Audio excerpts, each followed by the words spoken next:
So in that spirit, we'll continue into just the beginning introduction of leadership agility. And I was talking with Rick at breakfast, and he asked me, what exactly is agility? Because I'm aware that it's not the most common English word, and lots of us, English isn't our first language. So I thought of something, if you would come up. And I thought of, agility is like, ninjas are really agile.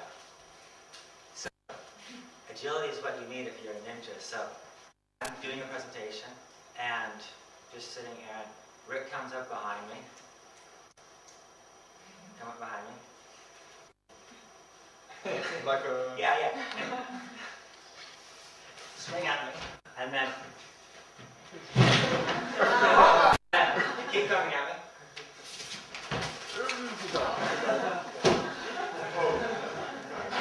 Are you coming at me?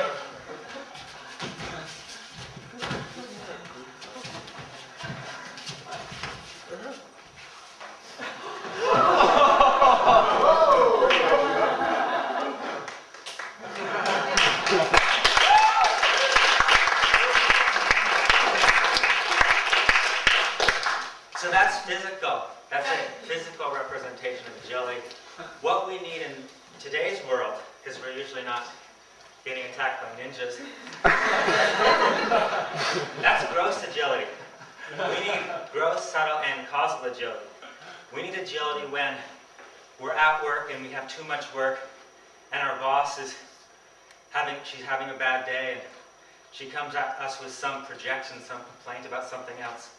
And it's just not going to be a good situation if we act out of our reactivity. And so we need to, just like I was just in the middle of a presentation, and I switched modes into a different mode, we need to be paying attention on all sorts of different levels to what's going on. First reflecting, and then acting out of a deeper place, because we're not just acting out our conditioning. Another example is everything in our life is asking us for more agility in our emotional level, in how we're thinking about things. I might be in a situation, I'm thinking about it a certain way. Agility means stepping back from how I'm thinking about it, seeing a bunch of different other ways of thinking about it, seeing the effects of different ways of thinking about it, and then choosing perhaps a different one than my first reaction was. So we need gross, subtle, and causal agility, not just agility to deal with ninjas, but agility to deal with all of the complexity in our daily lives. So the basic idea that this book by Joyner and who else? Stephen Joyner and Robert Josephs or something? Anyway, the book is right over here. The basic distinction is the main thing I got, and the 4 competency areas is the main thing I got from the book.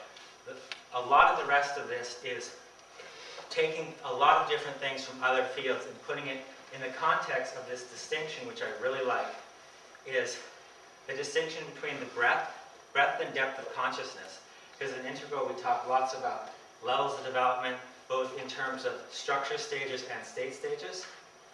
Or you could say waking up is state stages and growing up is structure stages. So for example, right now, just be as present as you can.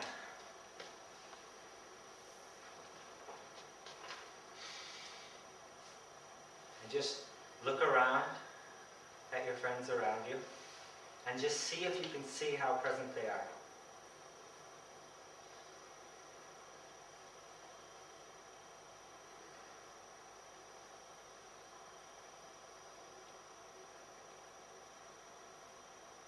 Just imagine, we can do this constantly. It's just oftentimes our mental stream is distracting us. So this is the most basic aspect of state stages is presence. Just being present yourself and seeing presence around you. And then structure stages, growth towards complexity. Clint's worked with us with perspective taking. So right now, just notice the perspective that you're taking on what's going on right now, on what I'm doing. You're thinking about it a certain way, you feel a certain way about it, So that's your perspective of the situation. And now look around at other people, and you can't see it so much, but just know that different people are seeing and feeling what's going on right now in a different way than you are.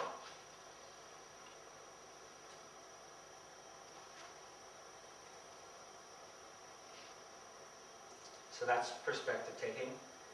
And then you look at me, and you see me seeing you. And just try to get a sense of where I am and what it's like to see you from in me. So this is the most basic idea of structure stages, is perspective taking. And so I've been in this community. It's a leadership development program that takes 1.5 years.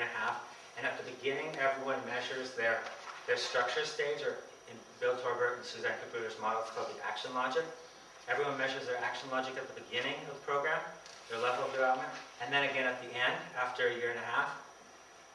And one thing I found, which I said on the first day, is that how good of a leader people were was not as highly correlated with what stage of development they were at as I had assumed. And so I was thinking, well, what's going on here?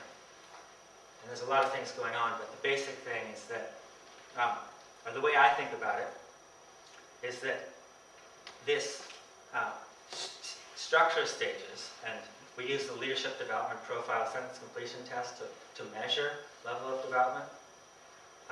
Clint is also working on another way to measure it.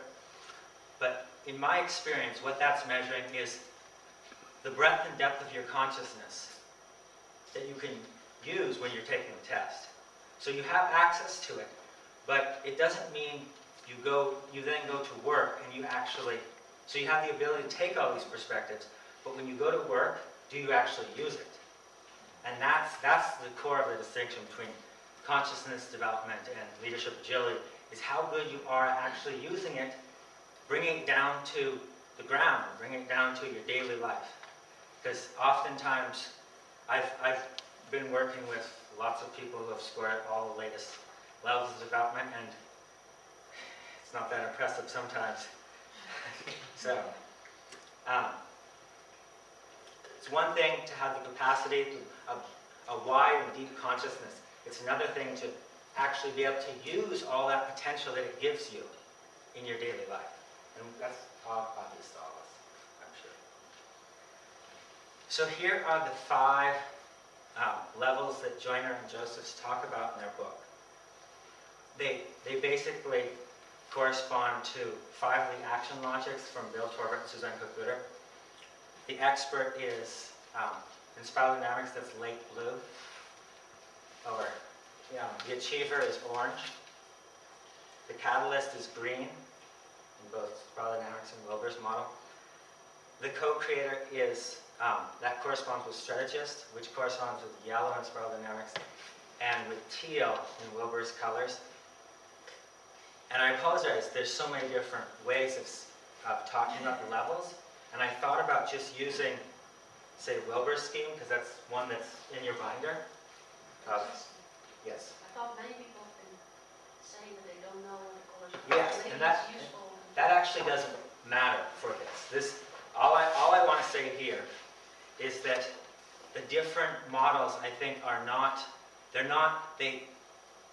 we say catalyst equals individualist equals green in spiral dynamics equals green in Wilber's model, but I think they're not all, it's sort of a mistake to just equivalent them that way.